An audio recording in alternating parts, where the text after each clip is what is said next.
mercredi, tout le monde ici, Dany Côté, en direct de Québec. L'incertitude économique liée à l'imposition des tarifs de Trump pèse lourd sur nos entreprises. Jusqu'à quel point pourront-elles limiter les dégâts? J'en discute avec le président de la Chambre de commerce de Québec. Ils se sont parlé. Donald Trump et Justin Trudeau ont eu un entretien de 50 minutes ce midi pour discuter de cette guerre tarifaire lancée par les États-Unis. À mes côtés, Frédéric Boisvert, président, chef de la direction de la Chambre de commerce et d'industrie de Québec. Bonsoir. Bonsoir, Dany. Alors, Trump maintient la ligne dure envers le Canada et évidemment, depuis les dernières heures, le milieu des affaires de Québec doit vivre avec ces décisions. Effectivement, donc on voit dans l'appel avec M. Trump qu'il laisse un délai de 30 jours à l'industrie d'automobile. Et là, on voit ce qu'il veut faire. En fait, l'entreprise, c'est de vampiriser l'économie du Canada. Il a dit clairement que durant les 30 jours, les entreprises d'Ontario et du Québec pourraient déménager aux États-Unis pour éviter les tarifs. Alors, ce qu'on voit, le jeu est clair. On veut littéralement siphonner le tissu industriel canadien vers les États-Unis. Alors, c'est très problématique. Là, depuis les dernières heures, qu'est-ce que vous faites en tant que Chambre de commerce?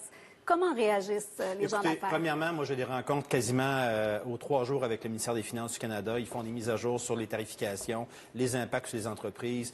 La Fédération des chambres de commerce du Québec est en collaboration avec la Fédération des chambres de commerce des États-Unis. Il y a évidemment la ZEM, la zone économique métropolitaine. On a une cellule de crise actuellement. Et là, on recense au niveau des entreprises qui est à problème. Il y a les programmes qui ont été sortis. Donc, nous, en ce moment, là, c'est à pleine vélocité. Et là, on en a brièvement parlé du sursis d'1 mois accordé aux constructeurs automobiles nord-américains. Ça a des impacts ici aussi? Ça a des impacts, oui. Pensons par exemple à l'Edartec qui fournit des logiciels pour des de domaine automobile aux États-Unis dans le domaine de la conduite intelligente. Il y a aussi également des fournisseurs de pièces particulières au niveau de la région de Québec. Tous ces secteurs-là sont impactés, mais là, donc, il y a côté automobile une pause, mais pour tout le reste, les tarifs ont déjà commencé. Et du côté du Canada, même s'il y a une pause au niveau automobile, le gouvernement du Canada a été très clair. De notre côté, nous, les tarifs s'appliquent dès maintenant. On verra au TVA 18h mon collègue Sébastien Dubois qui a rencontré un entrepreneur, un fabricant de bâtons de baseball qui songe à développer le marché du Japon. Vous avez parlé à plusieurs reprises de diversifier les marchés. C'est ce qui sera important pour nos entreprises ici.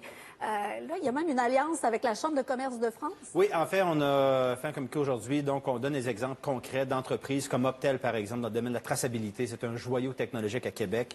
Ils ont diversifié leur marché. Maintenant, ils occupent la vaste majorité de leur marché. C'est rendu européen, non pas américain. Mais c'est pas des moves que tu peux faire du jour au lendemain. Ça prend beaucoup de temps, beaucoup d'années, beaucoup d'investissements. Mais je pense que c'est un wake-up call qu'on vit en ce moment. Le mot d'ordre, c'est la diversification, puis surtout aussi la productivité. Parce que pour que ton produit traverse les frontières et absorbe les coûts de transport, il faut vraiment qu'il y ait des bonnes marges. Donc, de là l'importance pour les compagnies canadiennes et québécoises surtout d'augmenter leur productivité. C'est le mot d'ordre également. Mais quand même, c'était tout naturel avec les États-Unis, les règles qui sont pratiquement les mêmes que les nôtres.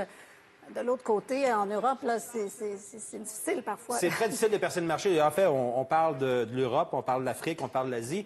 C'est stratégique pour les années à venir de toute façon. Alors, de toute façon, on est forcé à faire maintenant ce qu'on aurait peut-être dû faire en termes d'opportunités économiques au cours des prochaines années. Donc, ça va accélérer la conquête de ces marchés-là. Puis je pense qu'au final, on va en sortir gagnant. En terminant, je veux vous entendre sur la mission du maire Marchand à Washington. Est-ce que vous pensez que ça peut faire une différence? Oui, en fait, on en a parlé avant qu'il parte. C'est certain que de parler avec ses homologues, les maires aux États-Unis ont une voix forte.